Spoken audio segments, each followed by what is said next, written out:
don't know why I do that. All right. This is take 100,000 really of trying to make this video, but I feel much better today. Oops. I just feel a lot more, I don't say alive, but anyways, hello all. I feel like a newscaster. It has been a very long while since I've done a video for a variety of reasons, but after much thought and consideration, I was struggling as to whether I wanted to do this, but I just can't get it out of my head, and so I've decided to restart these videos, and this is going to be a new series on my weight loss journey. On February 18th, like last week, I went and I had the vertical sleeve gastrectomy. Yeah, I think it's gastrectomy. The vertical sleeve surgery, which is a form of weight loss surgery. And I was contemplating whether I wanted to do videos chronicling or talking about this, because a lot of people in my life don't know about it. But, I just can't get it out of my head. So I just decided that this is something that I really wanted to do, or want to do. And it's a way for me to not only chronicle my journey and to see how much I've progressed, but also to hopefully help anyone who is going through the same thing, is thinking about going through the same thing. Just to share all this. I do also intend to add some other, add some weight loss stuff on here, because just to keep it fun and light, I have other interests. Oh my God, I'm sorry. Coughing still hurts a little bit. The incisions are still kind of new, so oof, it hurts to cough a little. Even though I'm very excited because this is the second day I've been wearing a bra. Yeah, it's a lot of information, but which I will get to. That's one of the challenges of having the surgery, was I wasn't able to wear a bra for like a week, and that sucked. I like wearing my bras. Keeps them up, keeps them in place. So, this is when I know, this is my sign that things are getting back to normal, was that I could wear a bra again. Anyways, so it's now been like 3 minutes has passed, and I did want to make this kind of like a not too long of a video, which I could tell it's not going to happen, but this is just an intro video. And what I want to talk about here is to basically just retell or talk about or whatever my history with my weight, what led me to get weight loss surgery, how I decided which one I wanted, and yeah, just like a intro kind of a thing. I do plan to do 2 other videos which will talk about the vitamins that I'm taking, and my meal plan. I may just do that as one video. So yeah, it'll just be like talking about what I'm eating. What am I consuming day to day, which is had its ebbs and flows in terms of difficulty, but today's a good day. So I'll just start off about kind of some of the basic statistics about me. So I'm 35 years old. I'm going to turn 36 in October. When I got the surgery, I believe I was like 269, 270. I weighed myself yesterday. I lost like 16 pounds. So that's pretty cool. That's nice. I'm 5'5", 5'6". I believe I'm 5'6". The nurse at the hospital, the nurse in the clinic says I'm 5'5", but we're gonna go with what I believe, which is I'm 5'6". Um, I've been overweight my entire life. I've, growing up, I always heard stories. Like my mother's favorite story to tell about me is that how when I was an infant, when they give the babies a formula and it's like 4 ounces and most babies don't finish it. I finished it and then some. So I was always an avid eater. They also would tell stories about how my older sister, she's 4 years my senior, always was a stick, always really skinny. They couldn't have us eat at the same table. Excuse me. They couldn't have us eat at the same table because I would finish my food and I would finish my sister's food. Because I would sit and eat, and my sister apparently would it was like a little running around monkey, would like leave her plate of food there and run around. And, so yeah, it's always been a food issue with me. What compounded, I know, my issues with my weight was that I have, a history of childhood trauma, which I'm not really going to get into, but basically food was my comfort. It was how I dealt with the issues in my life. So the fact that I was genetically predisposed to be overweight, because no one else in my family has a weight problem. No one else in my family is big. But I've always been big. And then on top of that, the fact that I use food as medicine, it just really escalated. By the time I was in the 5th grade, I was 198 pounds. And yeah, that was very worrisome. And I have been on every single diet you could think of. I've had my thyroid tested. I had my thyroid checked.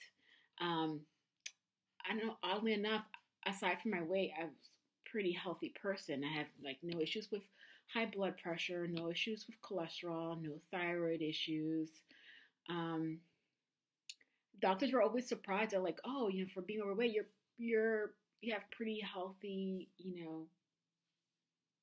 stuff or like vitals." So I guess that's a good thing. There is a history of diabetes in my family. I am pre-diabetic, but for the most part, just been healthy.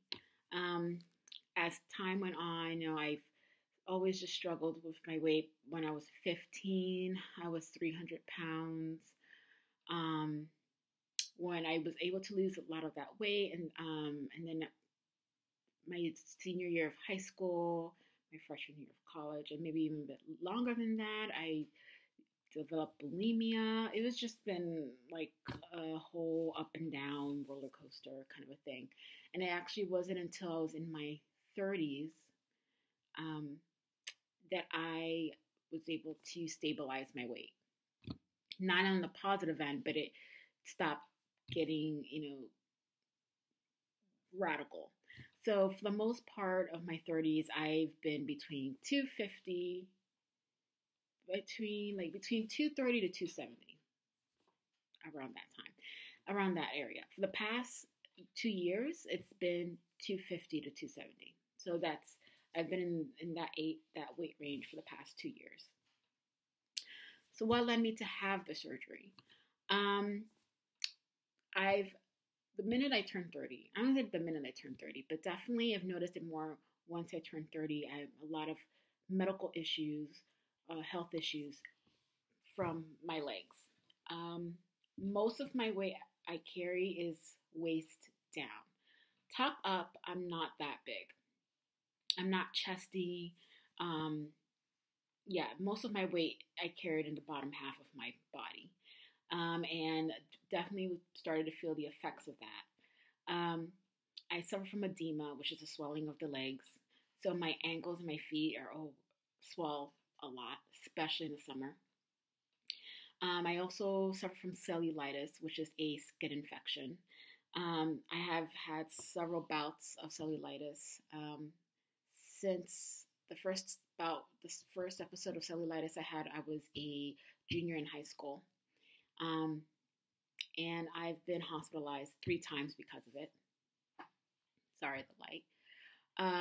And then also issues with my knees. I've definitely been feeling that the past 2 years, issues with my knees. So 2 years ago, go see my PCP. I got a new PCP. And it was just, again, like, I'm having really issues with my legs. I had just had another bout of cellulitis. The swelling in my legs were getting really bad. And, what they've always told me is like, the best thing for you to do to take care of this condition is to lose weight. And I'm like, oh, wow, really? No shit. Yeah. I've been trying, 30 plus years. It's not happening. And my PCP, she was my new PCP, she's like, I see from your history, you've tried all different types of weight loss. Have you considered having weight loss surgery? And she was pretty much the first doctor who's ever said that to me. And I had considered it in the past. I was actually this close to getting it when I was a senior, when I was in grad school in Miami. I'm glad I didn't. So glad I didn't. But at that time, I was not ready. My insurance wasn't going to cover it. I would have to finance it. And it was just really a scary process. At the time, the surgery they had available was just the gastric bypass, which I'll discuss in a moment. But I was just so happy I did not get it done at that time because my insurance covered this one. You had to pay for it. Yeah. Anyways, so I was like, well, I'll definitely consider it. And then she referred me to the weight loss clinic at MGH, the MGH weight loss clinic. Like with all surgeries, when you first go, there's an orientation and they tell you about all the 3 surgeries. And even then, I just wasn't ready for the surgery. I should also state that I suffer from depression. I'm stable now. I'm on medication. But that really, I went through a really difficult time last year, the year before, in terms of battling my depression.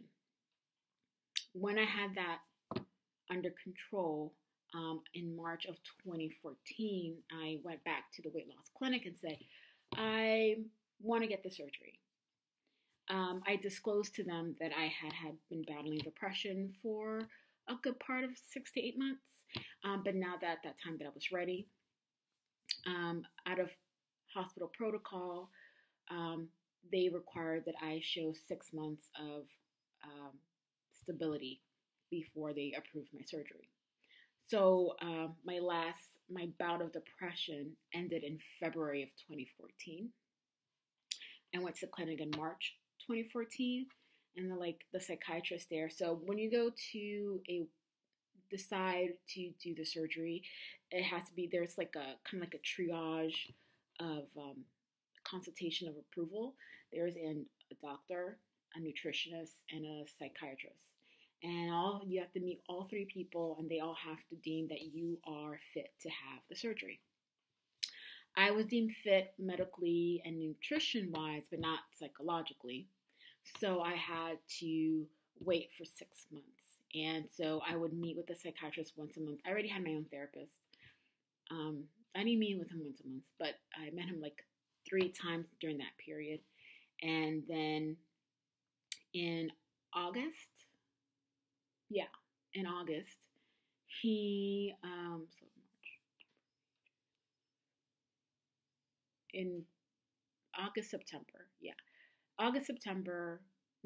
he gave me the prelim thumbs up, but I got the official thumbs up in November. So in November 2014, I was officially cleared to have my surgery, and I was very excited. I couldn't believe it was going to happen. I was still kind of wasn't sure it was going to happen because I needed to wait for my insurance to approve it, which they did, which was great. And yeah, and then so I had my surgery on February 18th.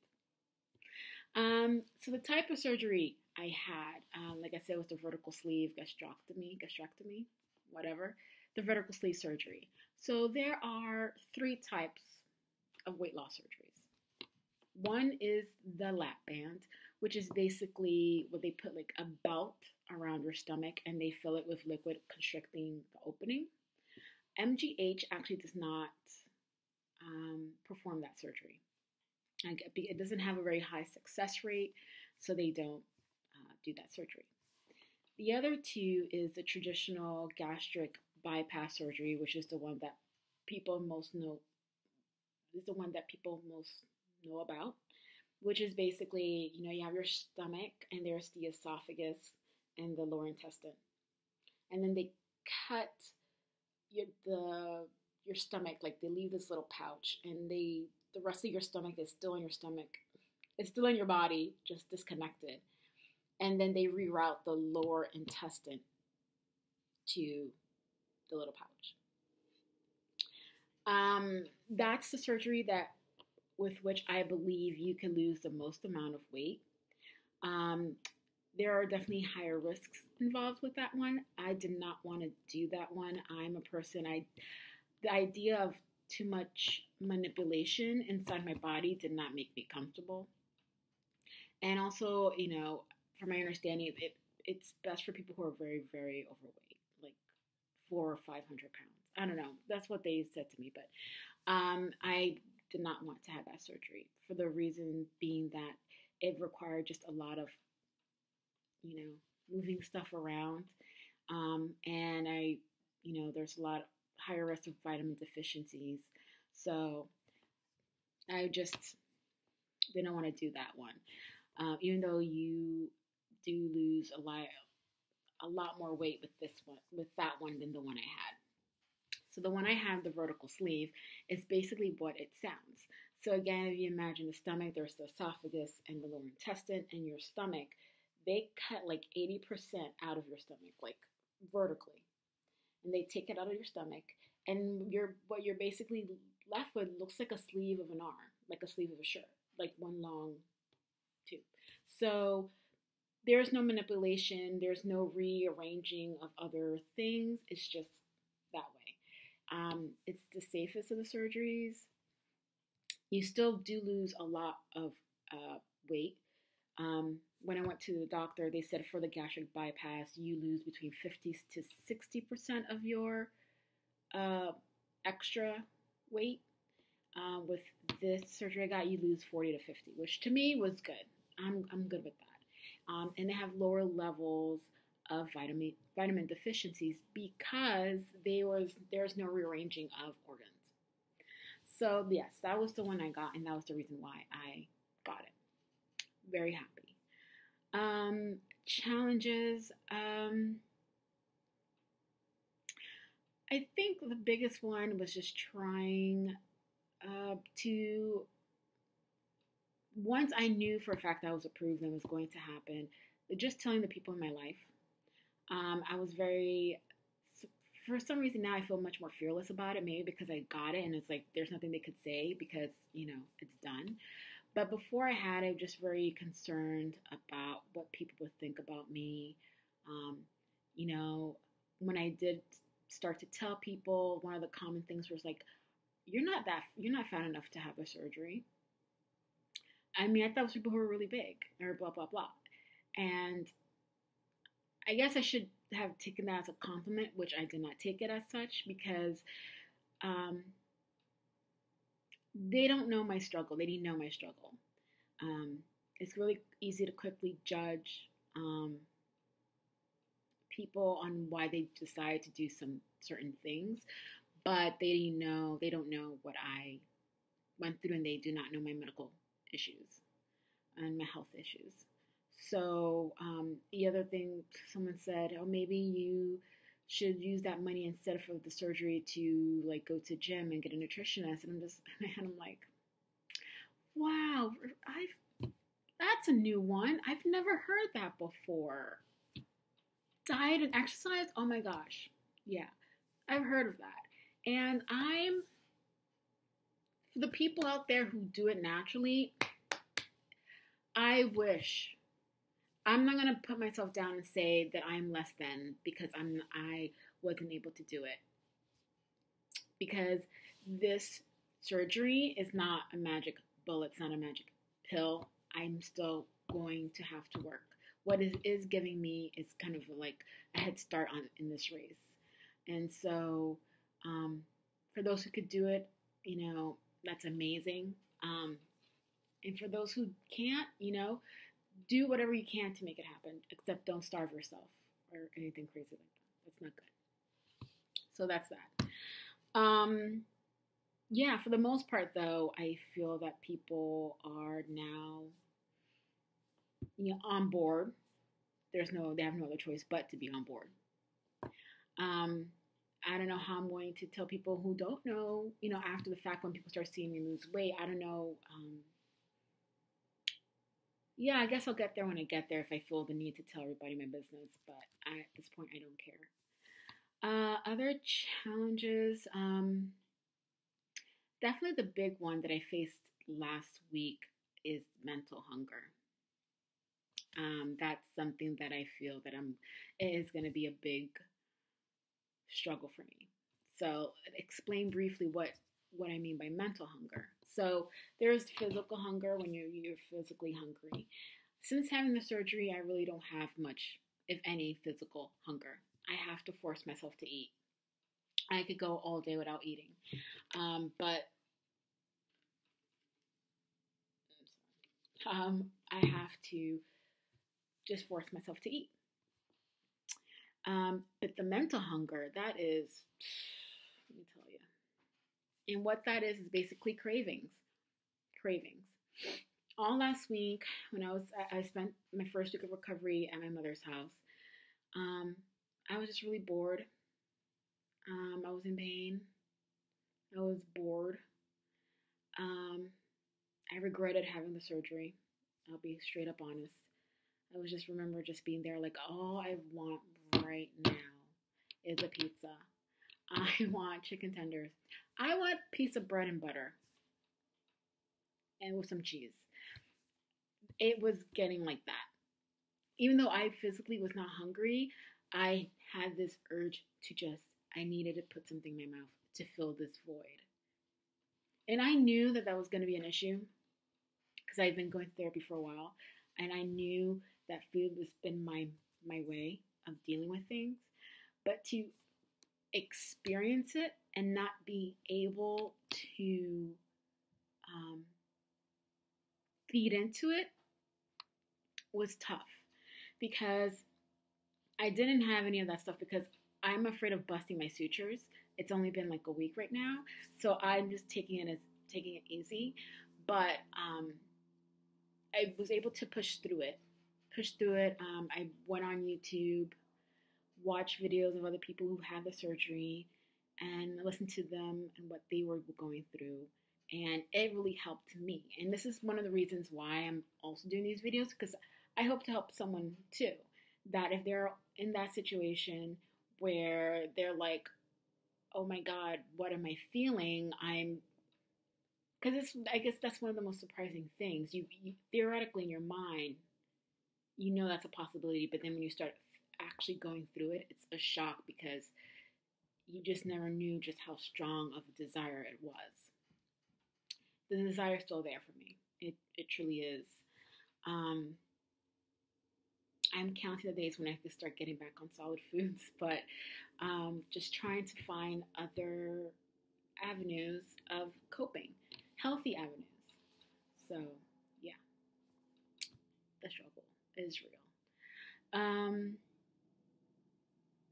I really don't have much of how to deal with it right now. I mean, I hope that I talk to my therapist about it. I talk to my mother about it. So that definitely helps because it helps deflate the monster. It helps deflate the monster balloon. That it's not because I feel like what really feeds it is shame, and there's no shame in that. Other struggles. I'm obsessed with the idea of excess skin right now. Like, I'm telling myself, Jennifer, you don't know what your body's gonna look like. Um, yeah, I just don't want it to look worse than it is now. I mean, that's all. That's all really I really care. I just don't want it to look worse. That would be great. Like I would like to wear shorts. I'm just not gonna. I'm going there mentally, and so I need to stop myself. And I don't know how my body's gonna look like as I start losing weight. Everybody's different. So, yeah, I tend to worry about stuff before I need to worry about them. Well, that's pretty much it. That's it. That's my video, and I want to end with a scripture actually. Um, this is my life verse, and for me, it's just it's a great scripture. It's from 2 Timothy 1:7. And if you guys are familiar with it, you know which one it is. If you're not, I'm going to post it too. And it's, God has not given us a spirit of fear and timidity, but of power, love, and self-discipline. Yeah. I don't know if when I post it, it'll be up in reverse, but when I heard this verse, I was like, that is it. And so whenever I'm feeling scared and whenever I feel all those feelings of like, I can't do it, I just think, God did not give me that spirit. That's the devil's work. That's the devil who's going in there. And what God gave me is the strength to love, to overpower these demons, and of the self-discipline. So I wanted to share that because this is just like my life verse, and it touches me and I love it. Anywho, have a blessed, it hurts when I laugh. Have a blessed day, and I will see you soon for another video.